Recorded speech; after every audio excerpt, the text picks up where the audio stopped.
ne sais pas si vous m'entendez bien là, oui. Donc, je voulais d'abord remercier l'Institut d'études scientifiques de Cargèse et puis le réseau IRN Nanoalloys de m'avoir donné la possibilité de vous présenter aujourd'hui euh, des réflexions sur l'utilisation des nanomatériaux et notamment les promesses et les risques. Et puis je vois ça un peu comme un juste retour des choses. J'ai l'habitude de venir depuis de longues années en Corse. Parce que c'est vraiment un endroit que j'adore. Et donc, de pouvoir faire en Corse un exposé sur ce que nous, on fait, je trouve que c'est juste le retour des choses ici. Alors, les nanomatériaux, on en parle beaucoup, et quand vous faites une recherche, un peu sur Internet, vous allez trouver plein de choses sur le carnet de vaccination, sur quel risque pour notre santé, sur est-ce que c'est aussi inquiétant qu'on le dit, est-ce qu'on est tous cobayes, est-ce que, voilà, on va retrouver ça, chose, ou aussi, alors en nanoparticules dans le Midi libre, sur des trésors pour la santé et la nature. Et ça veut dire en fait que les nanomatériaux, c'est quelque chose qui nous interroge, qui interroge la population, qui interroge les scientifiques, qui interroge le citoyen. Et en fait, c'est un peu tout ça qu'on voit ici. Alors ça va du gentil au très méchant, mais on a toute la palette des opinions des gens sur les nanomatériaux. Mais paradoxalement, on a des réflexions, des oppositions aux nanomatériaux, mais les nanomatériaux, on les trouve partout. Hein. Et par exemple, dans ces écrans de Samsung, qui sont des LG ici, des LG nanocell à 8000 diodes, ces diodes sont faites de nanoparticules qu'on appelle des quantum dots. Après, on le trouve aussi comme une marque générique. Là, par exemple, un aquarium nanocube, qui n'a absolument rien à voir avec du nano, ou ici, près de mon université, une boutique nano-boutique qui en fait est une épicerie qui dépend de Franprix, et ils avaient mis ce nom nano, je ne sais pas pourquoi, parce que c'était tout petit, ou des éponges magiques nano qui n'ont absolument rien de nano, c'est une éponge classique avec des petits trous dedans, hein, je veux dire, voilà. Donc ça veut dire que ça nous interroge, nous, sur ce que c'est que le nano. Et là, c'est un article très récent dans une revue spécialisée ACS Nano, American Chemical Society Nano, qui vient de paraître, sur les nanotechnologies durant les Jeux olympiques d'hiver. Et en fait, on retrouve ces nanomatériaux ou ces nanoobjets eh bien, dans des systèmes qui vont nous permettre de contrôler en temps réel eh bien, la température, la vitesse, l'altitude, les pulsations du cœur. Quand vous courez et que vous avez des capteurs, c'est des nanotechnologies. Et puis dans les lunettes, hein, dans les masques de ski, eh bien, en fait, les revêtements anti-UV, anti-buée, ce sont des nanomatériaux qui sont dans la matrice polymérique du verre. Donc on les retrouve partout. Alors, c'est quoi en fait un nanomatériau, puisqu'on a plein de choses. En fait, dans la définition qu'on donne, un nanomatériau, c'est n'importe quel objet qui a au moins une dimension plus petite que 100 nanomètres. Un nanomètre, c'est 1 milliardième de mètre. Je reviendrai un tout petit peu après. Et puis, une nanoparticule, c'est nous, ce sur quoi je travaille et ce sur quoi beaucoup de gens dans notre école travaillent, c'est n'importe quel objet dont la dimension est moins que 100 nanomètres, les trois dimensions. Mais quand on a dit ça, on a dit quelque chose et on n'a rien dit. Parce qu'on ne dit absolument rien sur c'est quoi la matière qui compose votre nanomatériau. Est-ce que c'est des lipides? Est-ce que c'est des sucres? Est-ce que c'est des métaux? Est-ce que c'est du sel? Ça, on ne vous le dit pas. Et pour prendre une comparaison, c'est comme si on disait que tout ce qui est compris entre 1 centimètre et 1 mètre, c'était des macro-technologies. Donc on ne vous dit pas l'intérêt. Donc le nom dit des choses sur les dimensions, mais il ne dit rien sur la composition des objets, il ne dit rien sur leur fonction, et donc quels sont leurs intérêts ou quels sont leurs risques ou autre chose. Donc c'est un peu ça dont je voudrais vous parler aujourd'hui, avec un petit mot sur le nanomonde.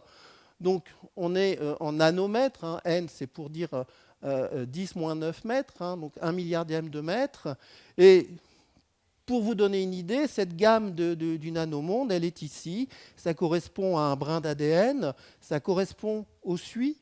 Hein, quand vous faites des feux dans la cheminée, les suies sont constituées de poussière, de noir de carbone qui font de l'ordre du nanomètre. Un virus, c'est 70 nanomètres. Hein, c'est un objet de grande actualité actuellement.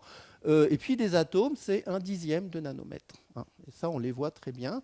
Puis bon, le chat, c'est 1 mètre, c'est un peu grand pour un chat, mais bon, c'est un gros chat. hein. Et dans le monde plus artificiel, c'est là où on va trouver ce qu'on appelle, si vous en avez peut-être entendu parler, les nanotubes de carbone ou les fullérenes, qui sont des espèces de ballons de football construits avec des atomes de carbone ou des nanoparticules, je vais y venir tout à l'heure, d'or ou autre. Donc ça, c'est un peu tout le monde dans lequel nous, on évolue. Mais malgré tout, c'est quelque chose de très ancien. Et même si on n'en avait pas conscience, dans les millénaires qui nous ont précédés, il y avait des nanomatériaux. Ici, vous avez le buste de Néfertiti, vous pouvez voir à l'île des musées à Berlin, il est vraiment splendide.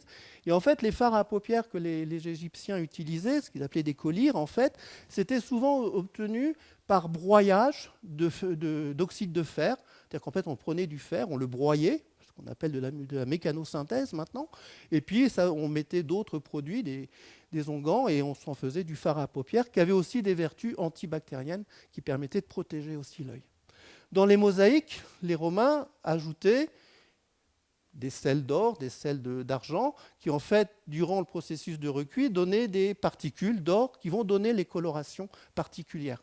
Et les maîtres verriers du Moyen-Âge, en fait, utilisaient dans leur protocole, dans leur recette de fabrication, eh bien, ils mettaient dans les verres, dans les vitraux, ils mettaient des sels métalliques qui, lors là encore de la cuisson, précipitaient. Alors, ils avaient leurs recettes, leur savoir-faire, et donnaient des colorations bleu, rouge ou jaune qui étaient uniquement faites avec des nanoparticules d'or ou d'argent ou de cuivre.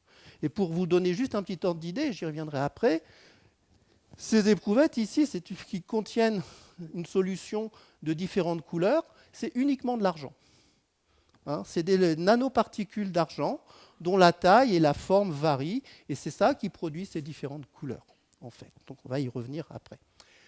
Mais c'est aussi très ancien et c'est aussi déjà ce qu'on pourrait dire maintenant de la photonique, ce qu'on appelle la photonique, des effets de lumière, ce qu'on appelle les céramiques lustrées.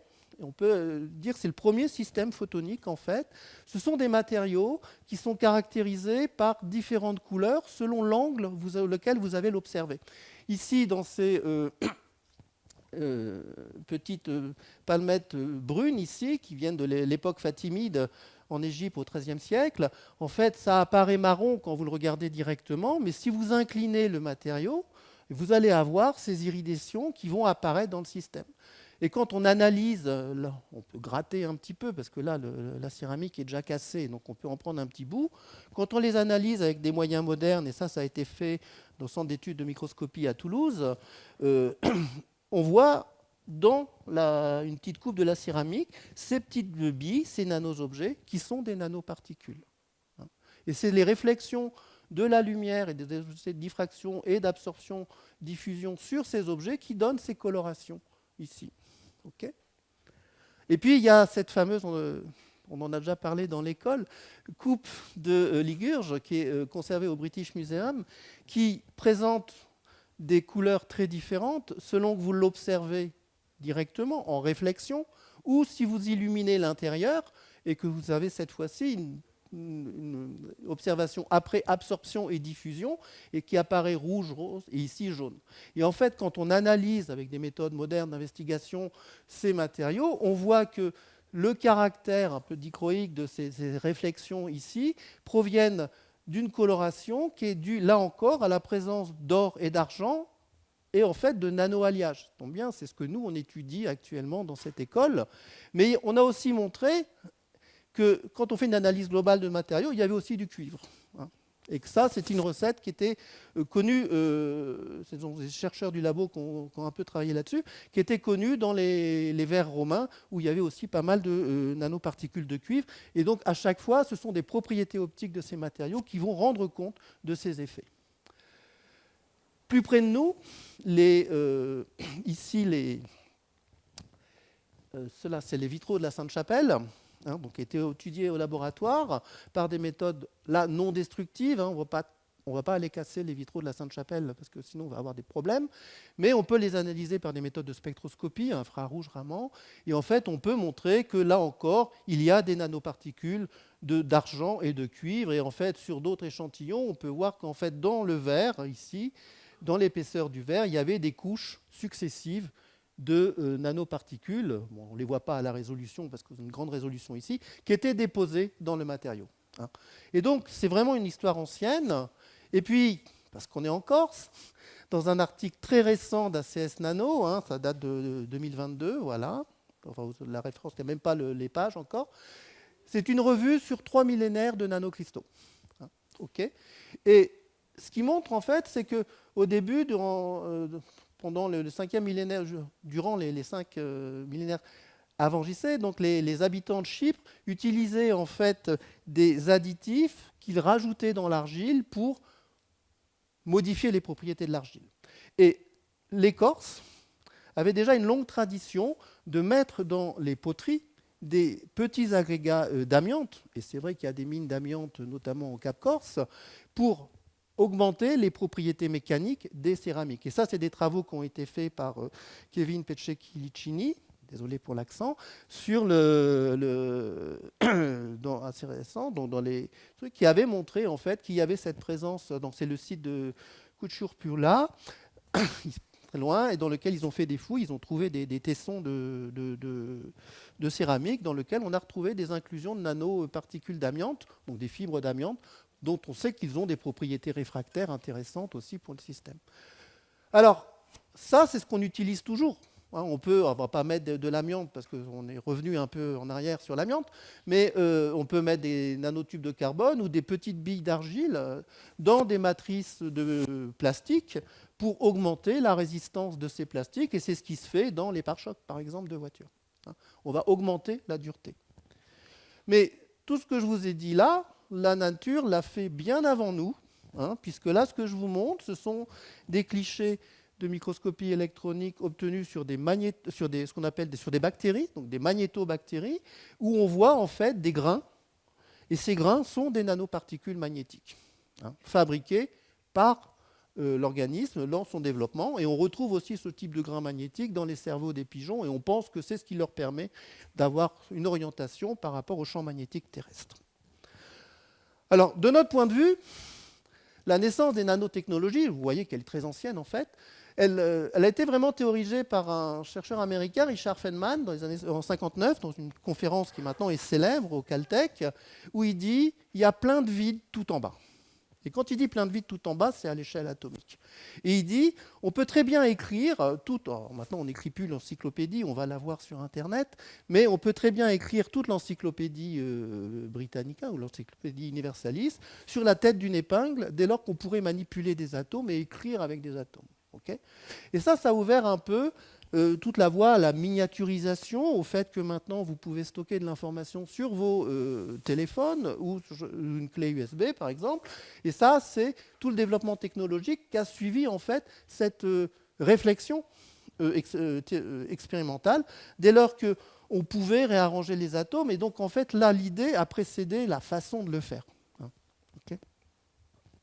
Et si on reprend l'histoire comme ça, 59, Feynman dit que les lois de la physique autorisent parfaitement l'assemblage et la manipulation d'atomes. Norio Taniguchi, dans les années 70, lui, va utiliser pour la première fois le terme de nanotechnologie à l'université de Tokyo, et qui a été popularisé plus tard par Eric Drexler aux États-Unis, qui prédit lui aussi la possibilité de manipuler la matière à l'échelle nanométrique.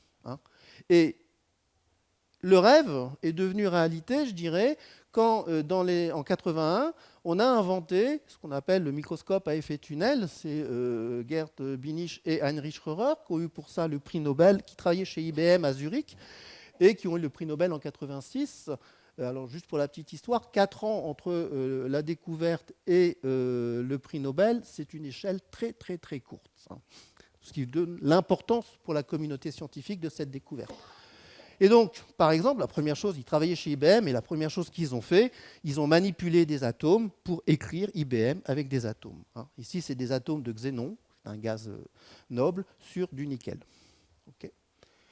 Et puis après, il y a Lutz et Egler qui ont fait plein de choses, et là, par exemple, c'est l'idéogramme qui veut dire atome, réalisé avec des atomes de fer déposés sur une surface de cuivre. Donc, on pouvait manipuler l'atome pour faire un peu ce qu'on voulait avec ces atomes. Donc les outils donc, ont précédé la vérification théorique après. Et donc du coup, le domaine des nanomatériaux, il est très vaste. Hein. Alors je ne vais pas tout vous faire tout ça, hein, je veux dire, rassurez-vous. Mais on va les retrouver, ces nanoparticules, dans des textiles, j'y reviendrai, dans le domaine médical, dans le domaine de la transition environnementale pour le stockage de l'énergie, dans le domaine de la santé, de la nourriture et de l'agriculture, dans le domaine industriel et dans l'électronique, puisque en fait c'est aussi un des débouchés, puis toutes les autres choses qui découlent en fait de ces grandes thématiques. Alors moi je ne vais pas tout vous faire, je vais juste vous citer quelques exemples, hein, dans lesquels je travaille aussi, mais dans lesquels il y a d'autres qui travaillent, qui illustrent un peu tout ça. Et le premier exemple, c'est quand on parle de magnétisme, de nano-aimants, d'aimants, en fait c'est le stockage de l'information. Et si, j'aime bien le faire un peu historiquement, ça, ce que je vous ai montré là, c'est un des premiers ordinateurs, en 1956, le ordinateur commercial, de IBM 305 Ramac. Donc l'ordinateur, c'est tout le monde, plus l'opératrice. Hein, voilà. Et ici, tout ça, c'est le disque dur. Okay. Et sur ce disque dur, vous pouvez mettre la quantité phénoménale de 5 mégaoctets. Hein, c'est-à-dire, sur 50 disques, hein, qui font chacun 24 pouces, ça stockait 2000 pages de texte, chacune contenant 2500 caractères, ce qui était beaucoup, mais ne comptez pas là-dessus pour stocker une chanson sur Spotify ou autre. Voilà.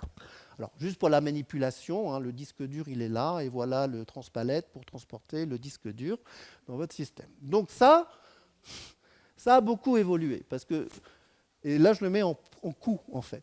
Hein. Stocker 1 gigaoctet de données sur ce genre de disque dur, dans les années 50, ça coûtait 3 millions d'euros. Hein.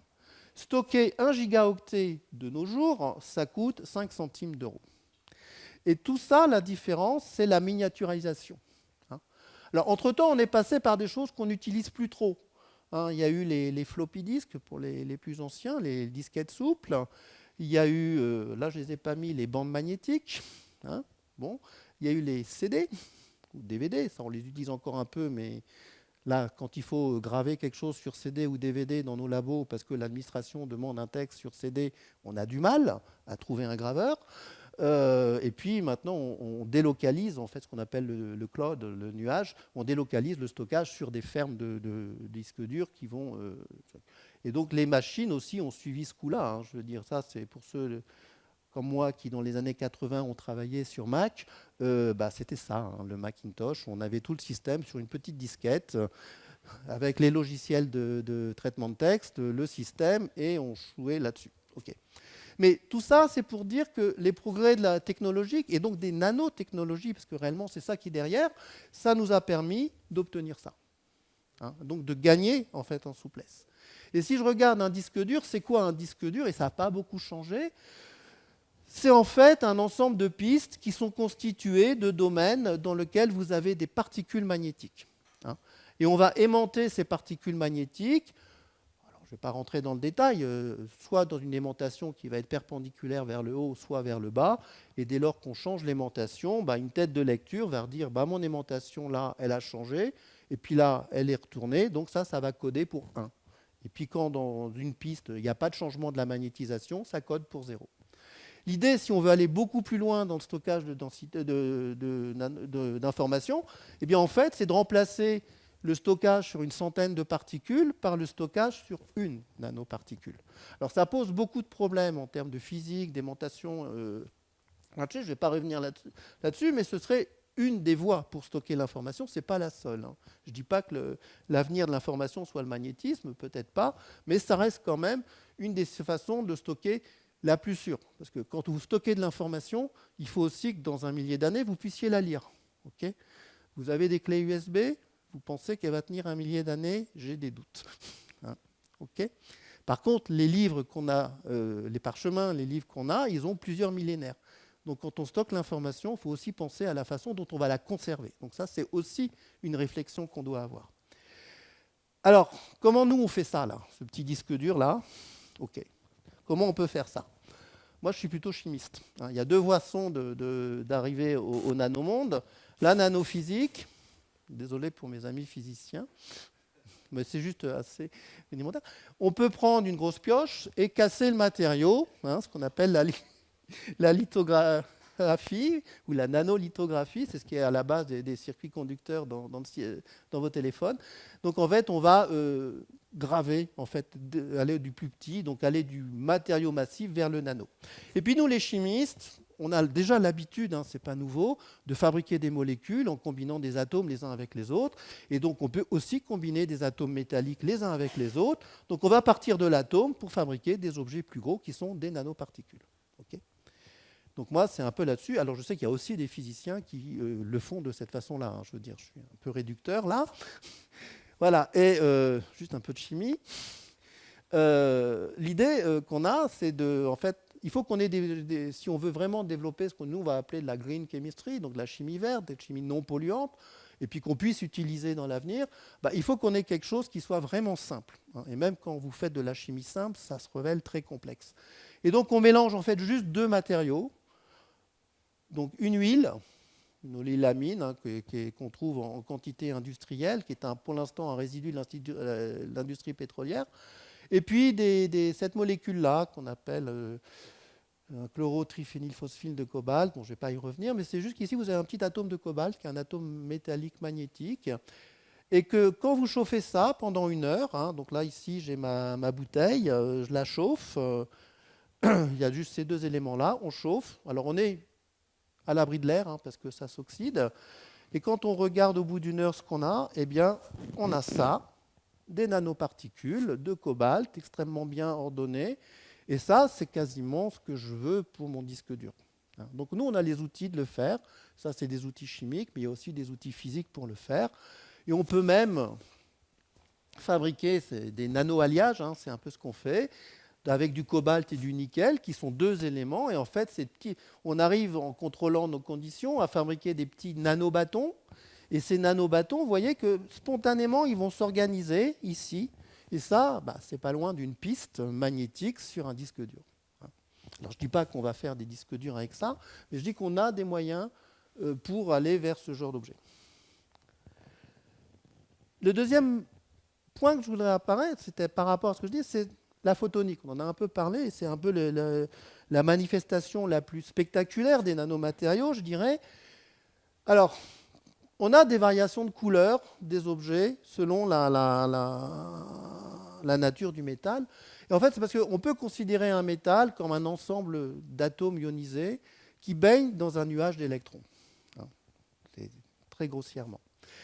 Et quand vous soumettez cet atome métallique, donc ce nuage d'électrons, à une onde électromagnétique, elle va osciller.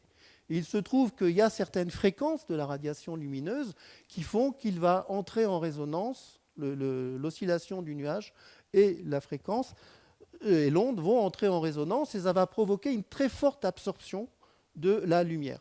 Et c'est ce qui se passe par exemple sur l'or. Cette absorption ici, elle est marquée sur un spectre d'absorption UV visible. Et ici, ce qu'on voit, c'est que quand le pic augmente, ça veut dire que la lumière est fortement absorbée.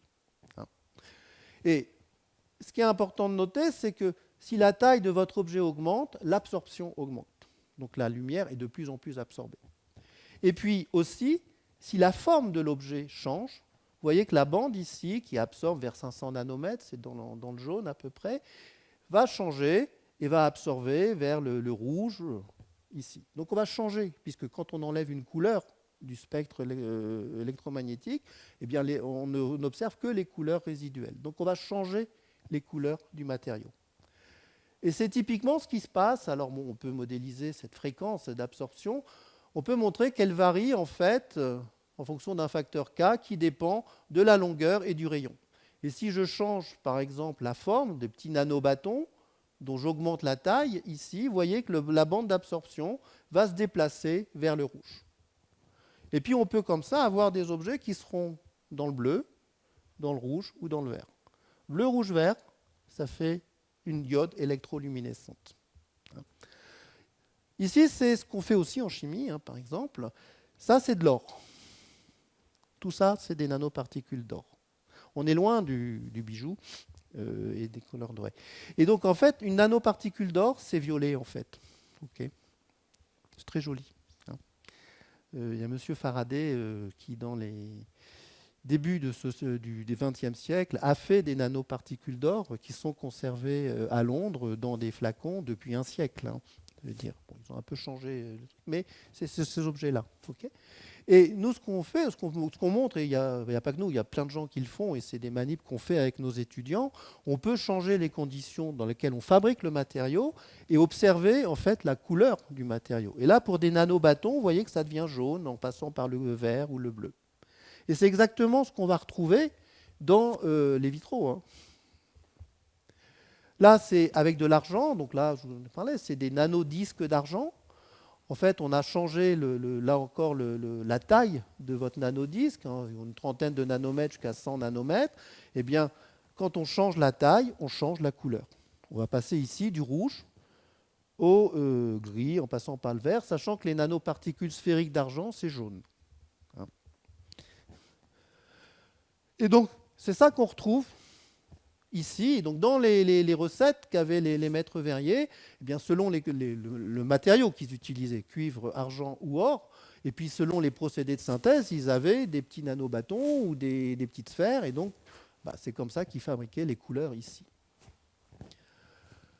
Plus près de nous, si je puis dire, un autre type de matériau qui a des propriétés optiques, c'est ce qu'on appelle les semi-conducteurs, les nanocristaux, ou les quantum dots, pour reprendre un terme qui commence à se vulgariser, hein, parce que c'est ce qu'on a dans les écrans télé. Vous avez QD LED, donc quantum dots LED, en fait. Et quand ces semi-conducteurs ont eux aussi des propriétés particulières, notamment de luminescence, c'est-à-dire qu'ils vont émettre de la lumière, qui vont avoir justement ces applications dans les écrans TV. Alors, très brièvement, un semi-conducteur, en fait, ce sont des matériaux dans lesquels tous les électrons sont ce qu'on appelle une bande de valence, et puis qui est pleine, hein, et on peut les promouvoir quand ils absorbent de la lumière. On peut, dans certaines conditions, faire passer un électron de cette bande-là vers ce qu'on appelle la bande de conduction qui est vide. Et quand vous diminuez la taille de vos objets, en fait, vous changez la hauteur de ce gap en même temps que vous faites apparaître des structures. Mais ça se montre sur un spectre d'absorption en montrant que pour une certaine longueur d'onde, jusqu'à une certaine longueur d'onde, il n'y a pas d'absorption de la lumière, hein, il n'y a rien. Et puis dès qu'on atteint un photon dont l'énergie correspond au gap, eh bien on a absorption et ça change selon la taille. Et en fait, quand on fait ça avec avec des nanomatériaux, ici, alors c'est très mal cristallisé, mais c'est des semi-conducteurs de sulfure de cadmium. En fait, eh bien, selon la taille, vous avez ici un état excité, l'objet va se désexciter, donc l'électron qui est ici va retourner ici, et en fait, il va pour cela émettre de la lumière. C'est ce qu'on voit ici avec ces observations, où on voit des objets verts, jaunes, rouges. Et là, en fait, on peut très bien moduler la taille de l'objet et donc avoir toute la palette de couleurs. Et donc ça, c'est aussi fait par des méthodes chimiques qu'on appelle des décompositions organométalliques. En fait, vous injectez des précurseurs, vous mettez des agents qu'on appelle des molécules passivantes ou des ligands qui vont stabiliser la nanoparticule, il faut contrôler la taille. Et puis, vous avez des objets très bien cristallisés, des petits clusters qui contiennent entre 100 et 1000 atomes. Hein. Et puis, quand vous avez ça, vous avez les tailles dont je vous parlais. Donc ça, on sait faire, notamment par méthode chimique, c'est très bien connu maintenant. Et puis, là encore, plus près de nous, hein, c'est l'Art Nouveau, donc c'est au début du XXe. Là encore, des vitraux Art Nouveau, donc ça c'est une collaboration que le labo a eue avec l'Université de Pise en Italie, où en fait on a montré que dans ces couleurs de ces vitraux, ce que vous avez, c'est des semi-conducteurs. Ça s'appelle du CDMNS en l'occurrence, et donc selon la taille de votre semi-conducteur, vous avez des couleurs différentes. Donc on voit l'utilisation de ces objets et puis on peut faire des nanophiles comme ça de différents types de semi-conducteurs, différents types de matériaux, donc de du GAN, du sulfure de cadmium, du sélénure de cadmium. Et donc vous allez avoir une diode ici avec les trois couleurs. Alors juste remarquer ici, et ça c'est un des problèmes de ce genre de choses, c'est que les éléments qui sont ici, sélénium, cadmium ou ici, sont des éléments hautement toxiques. Donc ça pose le problème quand vous fabriquez on va venir petit à petit, quand vous fabriquez des écrans télé avec des quantum dots de ce type-là. Ah oui. Je ne suis pas dans la lumière, on ne va pas me voir. donc, donc ça pose le problème en fait du recyclage de ces matériaux. Et donc ça, il faut développer des technologies. Il ne faut pas qu'on balance l'écran après dans la nature parce que devient le matériau. Donc il y a toute la filière du recyclage qui est à penser en même temps qu'on développe ça.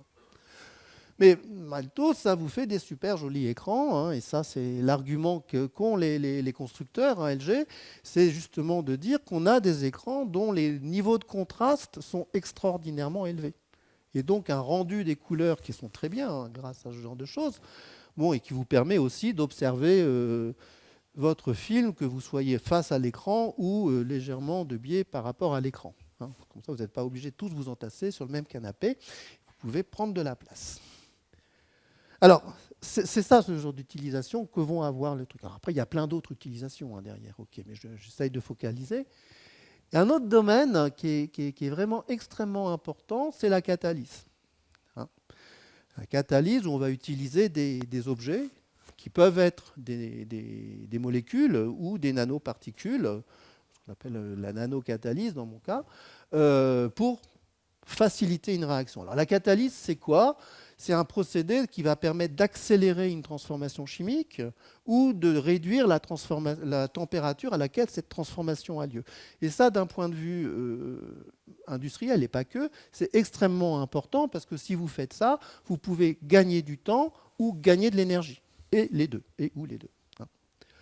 Alors si on regarde un peu plus précisément, quand vous faites une transformation chimique, vous passez d'un système qui est des molécules à l'état A et puis vous passez à l'état B.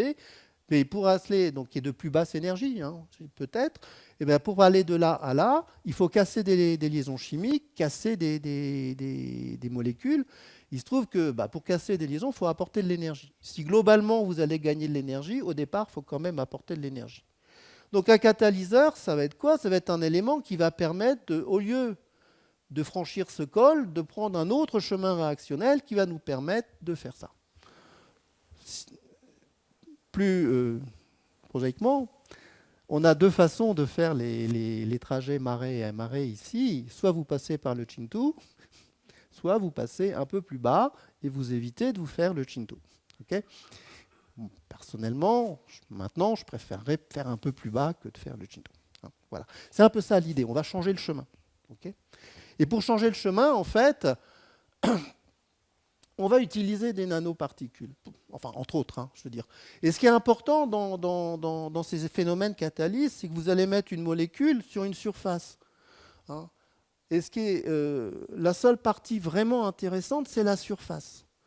Vous avez des pots catalytiques qui fonctionnent avec des nanoparticules de platine. Si vous mettez un lingot de platine, ça ne sera pas beaucoup plus efficace que tout un tas de petites particules de platine. Par contre, ça va vous coûter extrêmement cher. Donc, comme c'est une réaction de surface, l'intérêt des nanoparticules, c'est que plus vous réduisez la taille de particules, plus vous augmentez le nombre d'atomes en surface.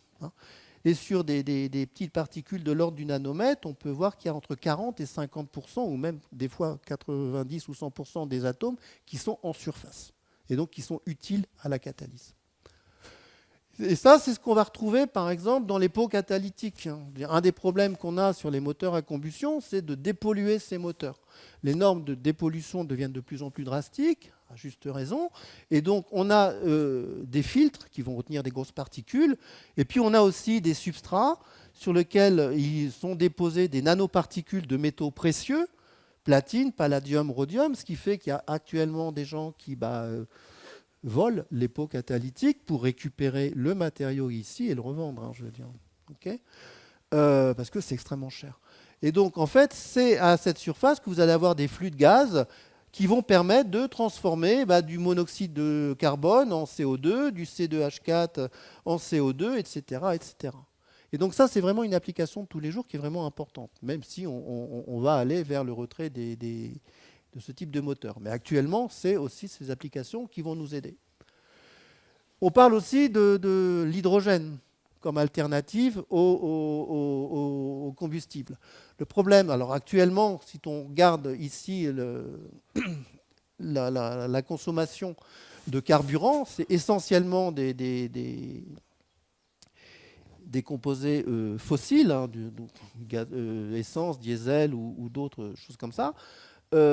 Si on regarde la part d'autres composés, on va retrouver de l'éthanol, du propane, l'électrique. Alors c'est des chiffres qui demanderaient peut-être à être réactualisés, je pense que ça a un peu augmenté, les biodiesels, le gaz naturel liquéfié, et puis une petite partie de l'hydrogène. Le problème de l'hydrogène, c'est qu'il faut le stocker. Et l'hydrogène, c'est un gaz. Okay, et le stocker l'hydrogène sous forme liquide, c'est à très basse température. Donc une station-service qui fonctionne à l'hydrogène, il y en a quelques-unes, c'est quand même pas quelque chose qu'on va avoir tous les jours dans notre vie de tous les jours. Et ce qu'on peut faire, et là c'est un projet qu'on a en développement en cours au laboratoire, c'est en fait d'utiliser ce qu'on appelle des liquides organiques transporteurs d'hydrogène. Ce sont des molécules qui contiennent des atomes d'hydrogène et qui peuvent les perdre ou les gagner dans un processus de transformation chimique. Okay, et en fait, c'est ce qu'on appelle une diamine ici.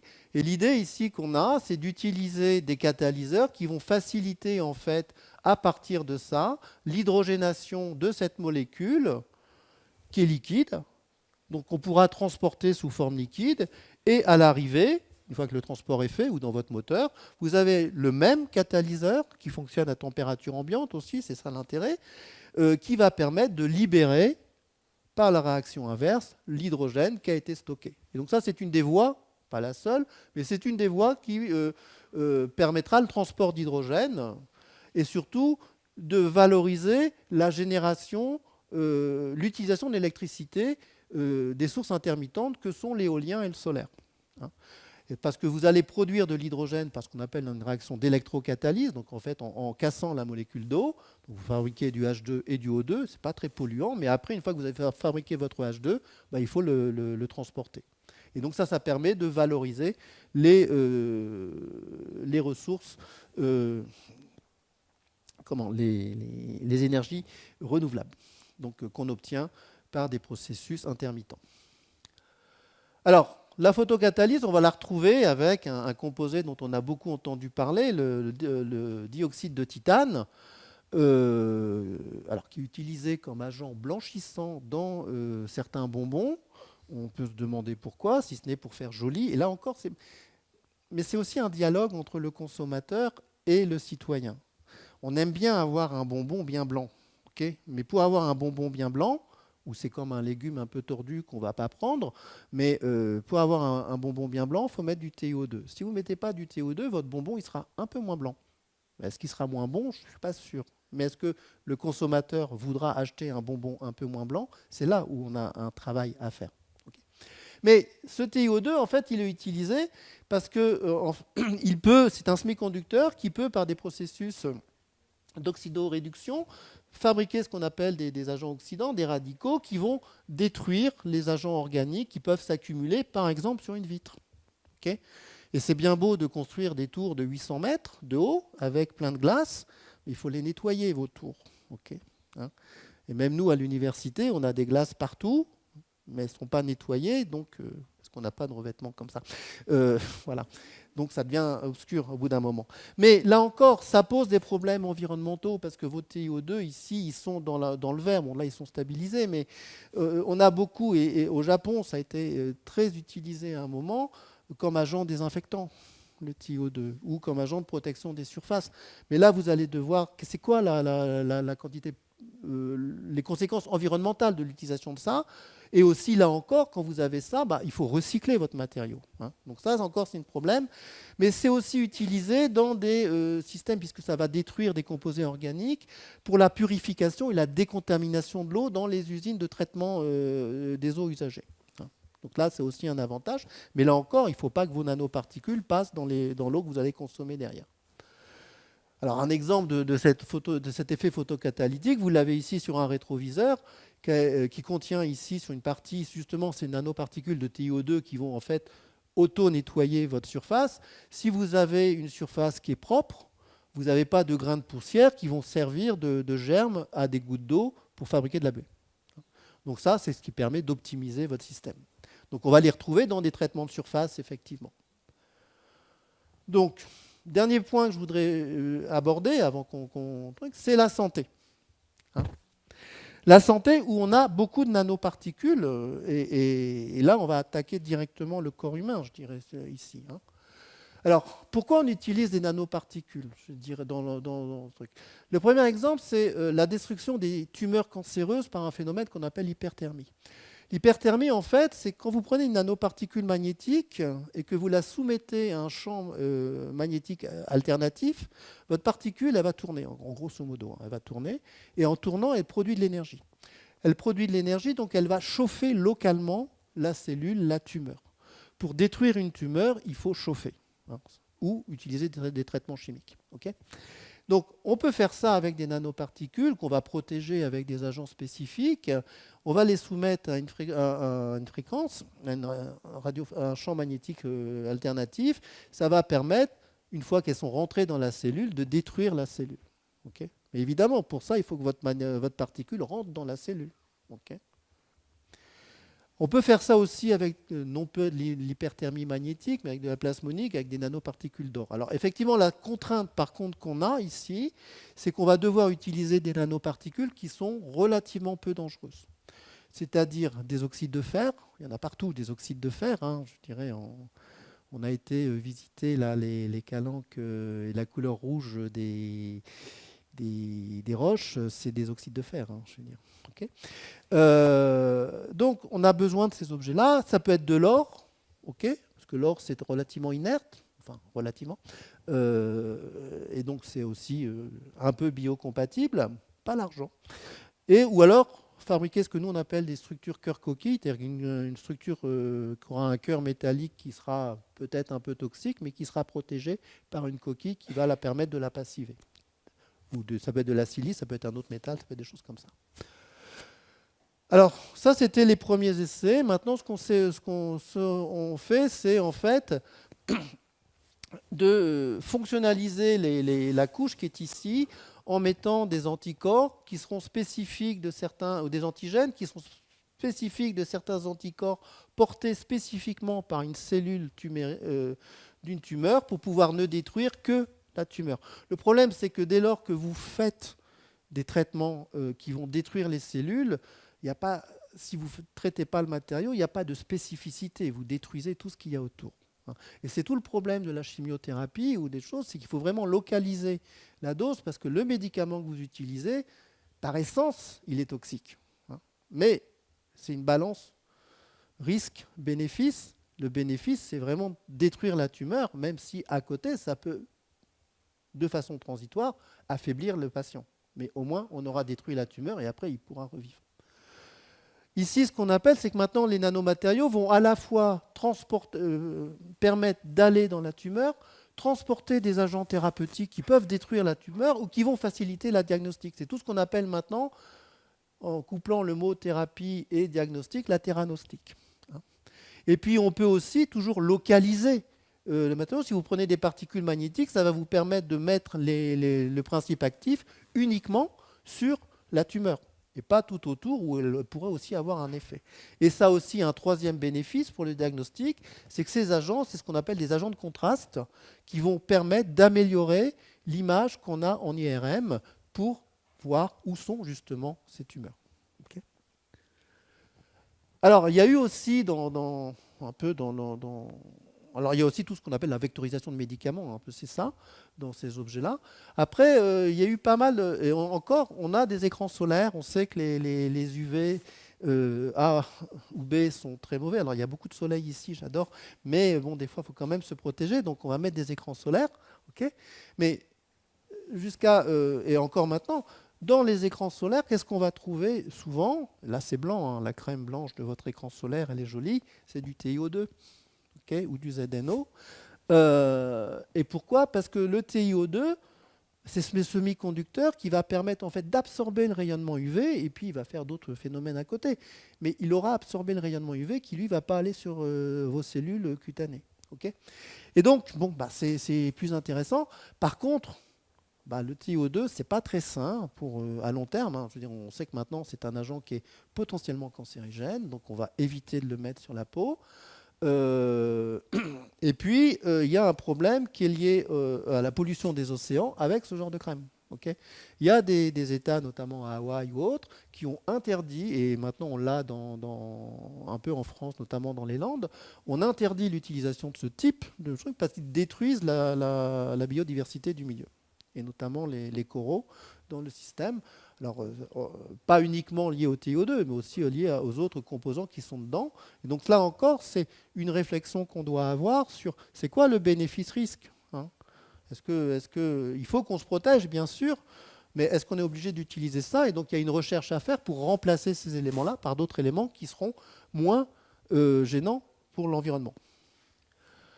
Alors, ça vous donne un peu une idée des grands domaines dans lesquels on va trouver. Maintenant, ce qui moi me paraît intéressant, nous on fabrique des nanomatériaux dans nos labos pour essayer de comprendre leur fonctionnement, mais les grandes sources, et puis leurs risques et leurs potentialités, leurs risques aussi, et puis de comprendre comment ils fonctionnent. Tout ça, c'est aussi parce qu'on comprend comment ça fonctionne.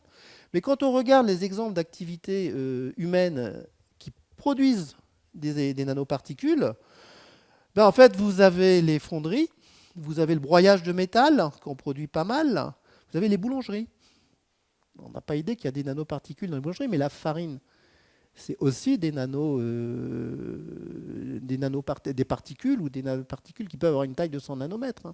Okay, il y a la soudure, il y a la découpe, il y a le soudage, il y a tous les travaux de découpe de métaux. Quand vous découpez un métal, vous fabriquez des particules métalliques. Ça, ce sont des nanoparticules. Et je dirais que c'est les réflexions que nous, on a dans nos laboratoires sur l'utilisation, les risques des nanomatériaux, ça permet aussi de faire progresser la protection qu'on doit appliquer pour les personnes qui fabriquent des nanomatériaux sans en avoir conscience et involontairement. Donc ça, cette compréhension qu'on a des phénomènes de toxicité des nanomatériaux autres qui nous permettent de développer les mesures de protection qu'on utilisera pour les travailleurs exposés à ces objets-là. Mais on voit que c'est surtout les tonnages, c'est important. Fabriqué en France, de la silice SiO2, c'est 310 000 tonnes par an. Le noir de carbone, 240 000 tonnes. Okay, le noir de carbone, c'est ce que vous trouvez dans les pneus. Si vos pneus sont noirs, c'est parce qu'on rajoute dans le caoutchouc, et ça c'est le brevet Michelin de fin du 19e, vous rajoutez dans les caoutchoucs des noirs de carbone qui vont permettre, un peu comme on l'a fait avec des fibres de nanoamiante dans l'argile, mais là on rajoute dans le caoutchouc du noir de carbone qui vont permettre de solidifier la structure, d'avoir une structure plus rigide. Parce que essayer de faire des pneus en caoutchouc naturel, vous n'allez pas rouler longtemps. C'est ça l'idée aussi.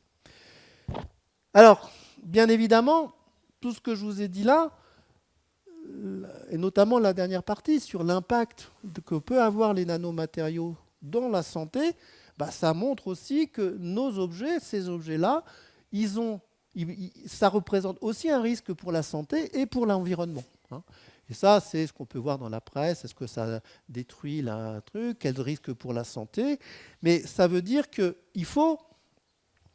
On sait que la taille de la particule et la forme de la particule jouent un rôle important dans la toxicité pulmonaire et dans la neurotoxicité. Il y a des exemples les plus frappants, c'est tout le problème des fibres d'amiante, qui pénètrent profondément dans les poumons et qui ont induit des cancers par la suite. Okay, donc les risques dépendent de la dangerosité du produit. Et je dirais qu'il n'y a pas...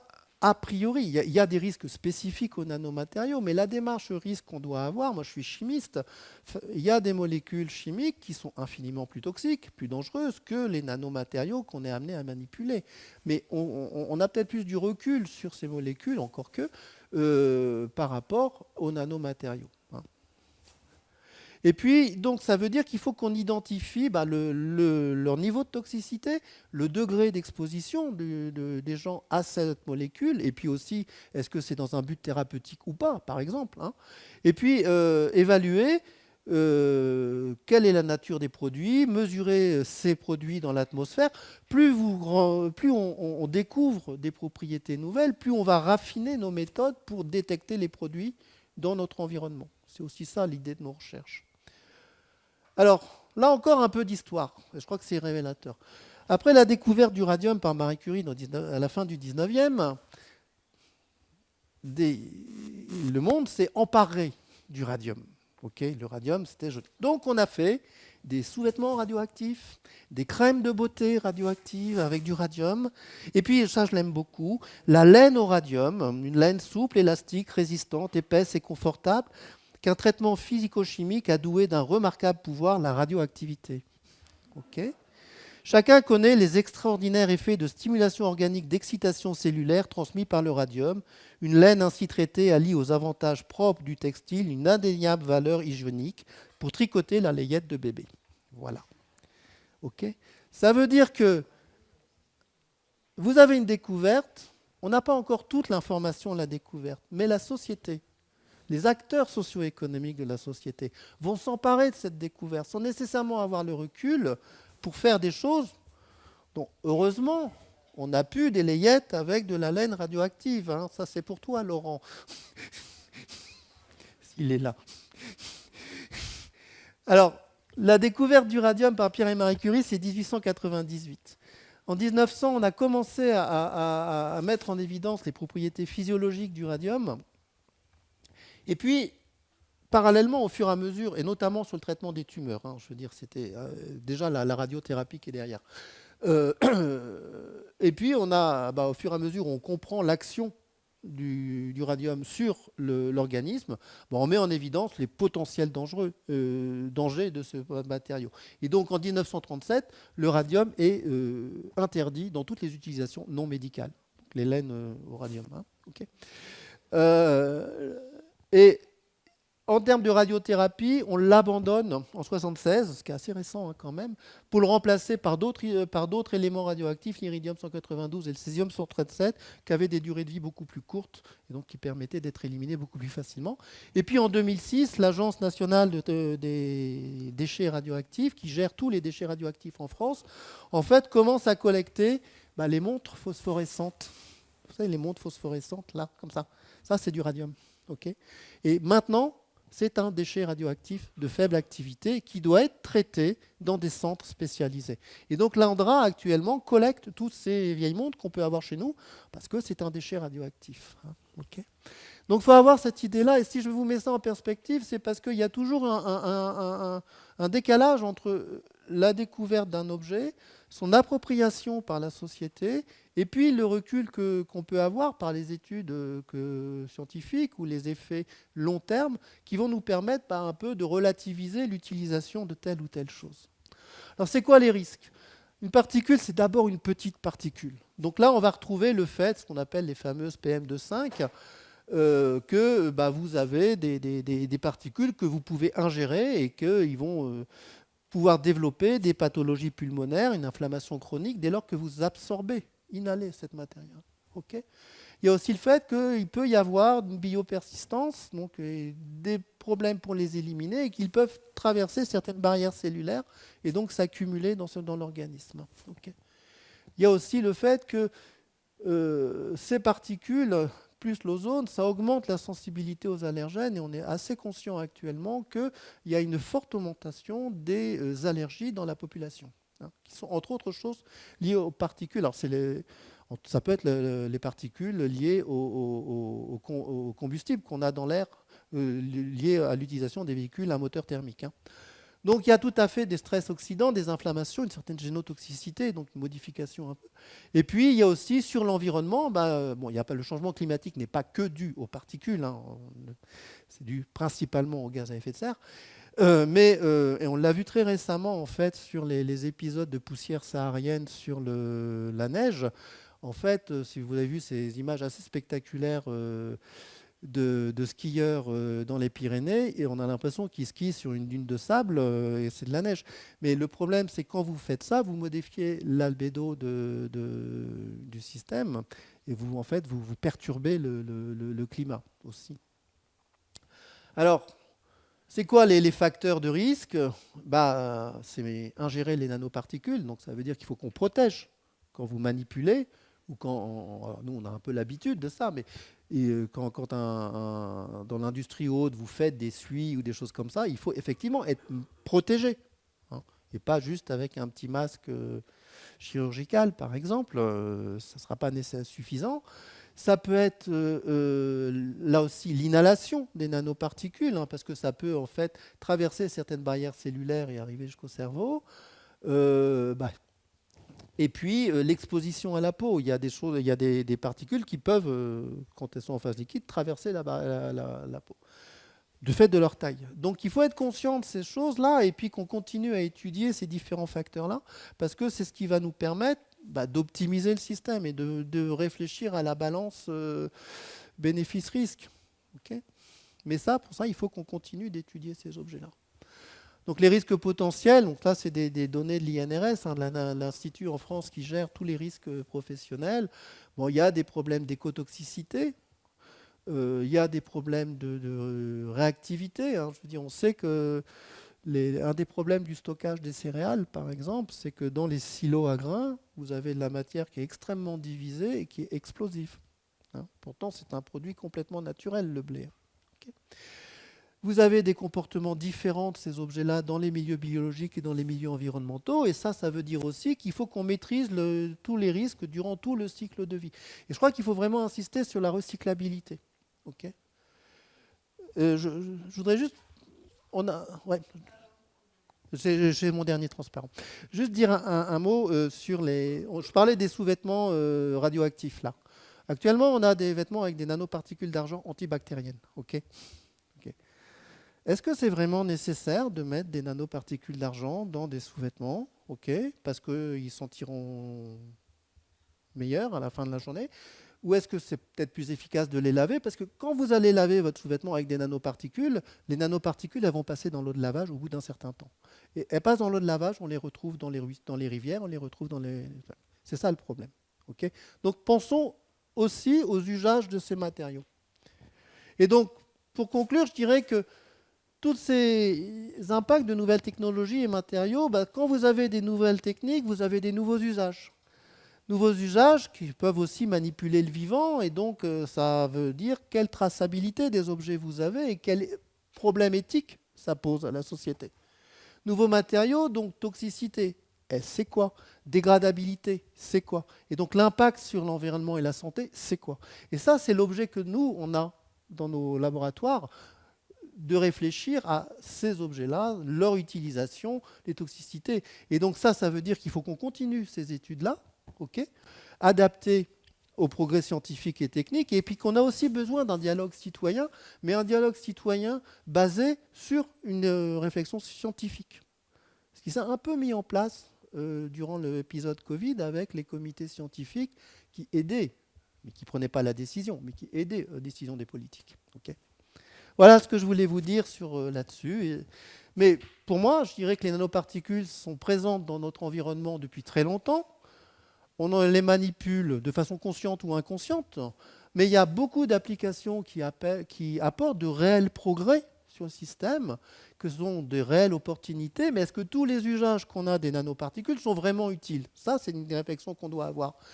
Et donc, on a aussi besoin de ces études détaillées actuellement sur la dégradation, toxicité. Et puis, je finirai par une formule de Marie Curie qui dit que rien dans la vie n'est à craindre, tout doit être compris, et c'est maintenant le moment de comprendre davantage afin de craindre moins.